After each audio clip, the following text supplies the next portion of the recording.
Hey, how's it going guys? Florp here, back with another video. Today I'm going to be hitting you guys with the best $600 gaming PC in May 2015. This is going to be a budget gaming PC build, and probably the best one you can get for your money.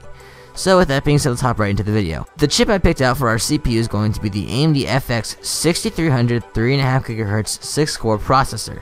This is going to come in at about $100. This is a great CPU for the money. AMD is definitely the way to go when you're on a budget.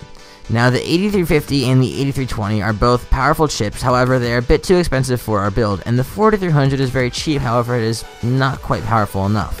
So I picked the balanced CPU, which is the AFX 6300. Games nowadays only harness 4 cores. Just about every game on the market now will only harness 4 cores. So if you were to buy an 8350 or an 8320, it wouldn't really make that much of a difference in frames, possibly 5 to 10 frames higher. So I picked out the FX 6300 so that you have 4 cores for gaming, and if you intend on streaming or recording, you can do that too with the extra 2 cores. The 6 cores also make a big difference in rendering and photo editing in Photoshop. Next up, the motherboard. I went with the ASRock 970 Pro 3 R2 ATX AM3 Plus motherboard, which is going to come in at about $57 after a rebate. This is a solid motherboard from ASRock, which is a very reliable company. This is a full ATX motherboard with an AM3 Plus socket type, which will be compatible with our CPU.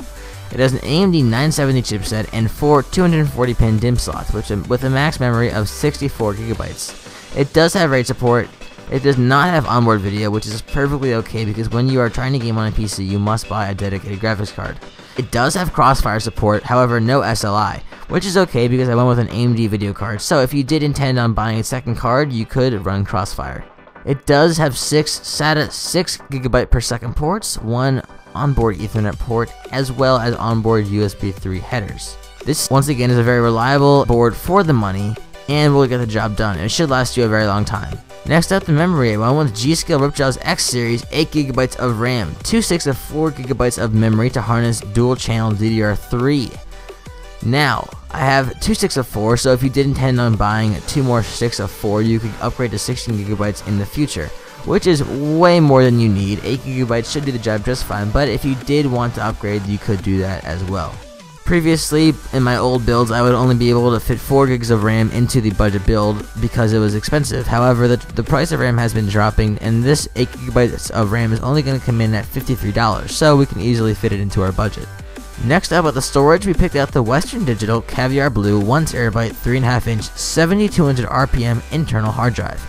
This is going to come in at $53 and is a very, very good hard drive. Just about every person I know would recommend this hard drive. It has plenty of storage, a high speed, and is very reliable. It is also pretty cheap. Now, I know what you guys are thinking, where's the SSD? Well, in a budget build, it's much more important to worry about the video card than the storage. Yes, SSDs are great. You can load your Windows onto it, your drivers, and some of your games for fast boot times. However, when you're on a budget, it's more important to focus that money into a higher end video card because at the end of the day, the video card is the most important part of the build. Speaking of the video card, we picked out the XFX Radeon R9 280X 3GB Black Edition Double Dissipation video card. This is going to come in at $234 after a rebate. This card is a powerhouse, especially for the money. It has 3 gigs of DDR5 memory, and that's going to be more than enough for pretty much all games on the market today. It also harnesses double dissipation cooling, which will keep it at a nice cool temperature. Next up, the case. We went with the Thermaltake VL8000 ATX mid-tower case. This case is going to come in at $23, and it's just your standard case. It does have blue LEDs in the fans.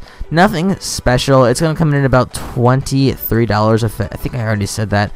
It'll get the job done. It's not the best case on the market, but on a budget, it will definitely do the job. And you don't really need to buy a fancy case anyway because it's not like you're going to be staring at your case. You're going to be staring at your computer screen playing on your gaming PC. So it's much more important to worry about the components inside of the case. For the power supply, we went the Corsair CX 600W 80 Plus bronze certified semi-modular ATX power supply, coming in at about $60. This is not the most efficient power supply on the market, however it did the job for the budget and it has enough watts to power the system. Lastly, the DVD writer, the Samsung SH22 for DB, DVD, and CD writer. This is just your standard DVD CD burner, no Blu-ray or anything. just enough to get your Windows loaded on here, pop in some CDs or DVDs if you want to. That's it from me, guys. If you enjoyed the build, be sure to smash it a like. As always, I'm going to have a PC Part Picker card linked in the description below. The permalink will be down there for you guys to check out. Comment down below what you thought. Be sure to subscribe if you are new, and tell your friends about me. That's it from me, guys. I'll see you in the next video, but until then, never stop LARPing.